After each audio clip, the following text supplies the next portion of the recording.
Umentri rangba ka jala konrat kisang ma hene ka sngi lapan bena ba ka Meghalaya ka Kynjoh yo maumer uba saulak new pu hajar sanspa sapusaw new pu r point la new na kashispa ha ka liang ka functional household tap connection FHTC ne kilat penyeso lingba ki kor ka balong kham halor ban yagari new pu r point iwe na kashispa Umentri rangba ula ai khublay ka kanhon JAL JEEVAN mission Meghalaya bat kantu ban yai beteng ha ka ban 3 minute khanang man penti kana ba ka Meghalaya ka Kynjoh e ka thong ka ba shispa na ka shispa ha ba phai sha ka FHTC ha ka wai pat ka liang umentri ka tanat PHE Marcus Marak ula pen pawru ka jingkmen bat ong ba ka tanat ka kermen scam bat kan persyang ban pendap no shen ya ka jing penyeso kor ka ban kot sha ka sanlak.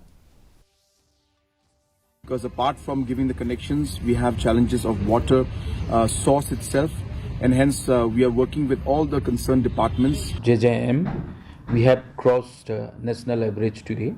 The national average is 72.1%, whereas we have achieved 72.37% today.